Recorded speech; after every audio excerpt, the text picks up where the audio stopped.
পরিবেশ তোদের পড়া আছে তো? পরিবেশের উপরে জল চক্র তোরা পড়েছিস? সেই জল চক্রর একটা ভিডিও আমরা প্রথমে স্মার্ট বোর্ডে আমরা দেখাবো।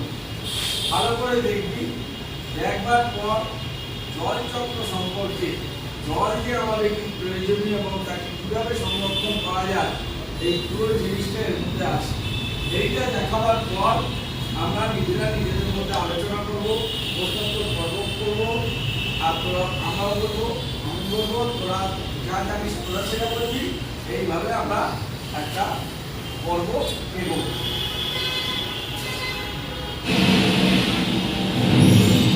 সূর্যের তাপে পানির অণুগুলো শক্তি পেয়ে বাষ্পে পরিণত হয়। এই প্রক্রিয়াটিকে ইভাপোরেশন বলা হয়। মানে আমরা কি জানলাম? কিসের তাপে বাষ্প পরিণত হয়? সূর্যের তাপে বাষ্পে পরিণত হয়। উচ্চ স্তরে তাপমান তুলনামূলকভাবে কম থাকে। এই পর্যায়ে জলীয় বাষ্প একত্রিত হতে শুরু করে। এই ধাপটিকে কনডেনসেশন বলা হয়।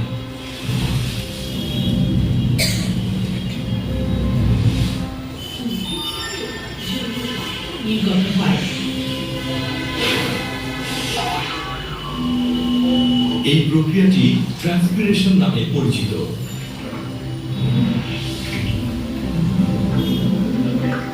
সময় গড়ানোর সাথে সাথে মেঘের ঘনত্ব বৃদ্ধি পায়।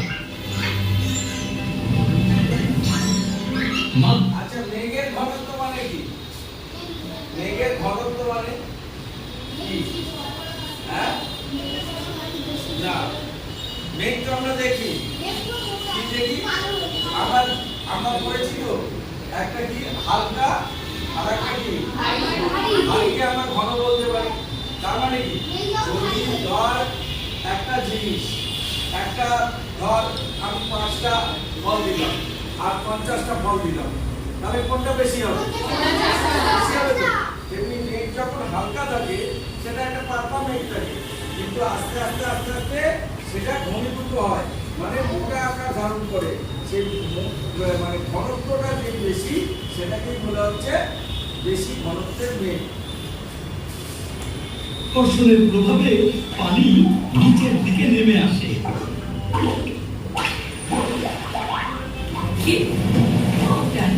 এই ধাপকে প্রেসিপিটেশন বলা হয়। ভূপৃষ্ঠের উপর দিয়ে পানি প্রবাহিত হতে থাকে।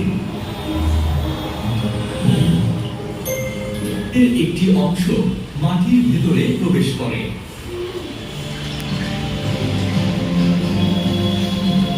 এই ধাপটি ইনফিলট্রেশন নামে পরিচিত।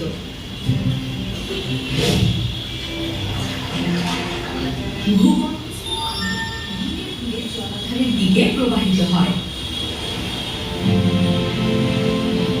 শেষ পর্যন্ত পানি সমুদ্র ও বৃহৎ জলভাগে ফিরে যায়। এই সম্পূর্ণ ধারাবাহিক প্রক্রিয়াটি জলচক্র। জল তাহলে কি বললো এটা? যে আমাদের যখন বৃষ্টি হয়, বৃষ্টি হলে প্রথমে কি হয়? মাটিতে শুকনো থাকে, সেই মাটিগুলো যতটা জল যে ধারণ করতে পারবে সেই জলটা পুরোপুরি টেনে নিচ্ছে।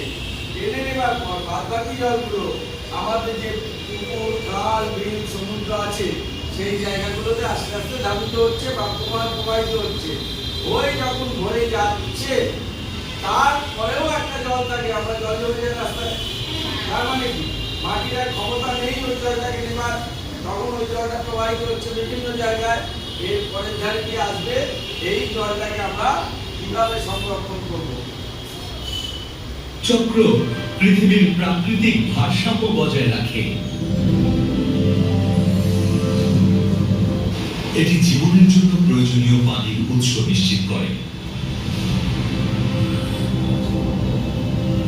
পানির সঠিক ব্যবহার গুরুত্বপূর্ণ।